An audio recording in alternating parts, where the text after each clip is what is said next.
Biggest shake-up in employment relations in a generation, and in a sector where there have often been complaints of being overworked and underpaid, hospitality staff have been given the green light to start negotiating a fair pay agreement. Bargaining will impact around 160,000 workers and over 24,000 employers across the hospo industry. Others who have also applied are watching closely, including bus drivers, supermarket staff, security guards, cleaners, early childhood educators and wharfies. And it comes after the new law came into effect last December, but it's expected to be a drawn-out process. It also faces being given the red light if National and ACT win this year's election, with both parties saying they'll repeal the law. Simon Merseb has more.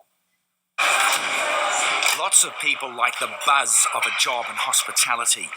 One union says the start of fair pay bargaining promises to make the job even more attractive.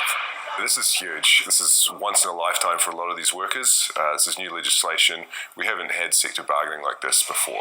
He says an agreement should improve conditions and pay for union and non-union workers alike. And he dismisses the idea higher pay will cost jobs. We hear this every time the minimum wage goes up, and international research has disproven that again and again. It's overly simplistic. We stop the race to the bottom and we support the good employers who are doing what they can to pay and treat their workers well. Employer organisations say they're ready to bargain in good faith. But one group's worried agreements will hurt businesses and customers.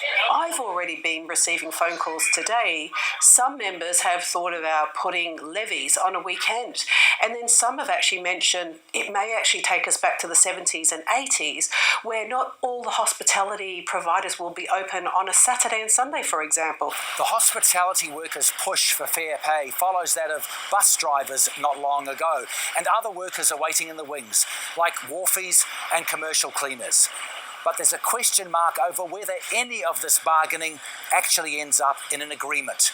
It may all depend on the election result. What they are is mandatory union deals that'll make our hospitality businesses less competitive. We're going to repeal this legislation straight away, and it's pretty clear that none of these agreements will be concluded before the election. If it got repealed by Nationals, we would welcome that. They haven't won yet. We hope they don't. We hope this law is maintained through the electoral process, and this is too big a deal for too many workers for us not to get the work done. Late today, the Air2 union announced security workers will also start fair pay bargaining. Agreement here will also hinge on the election result. Simon Merseb, One News.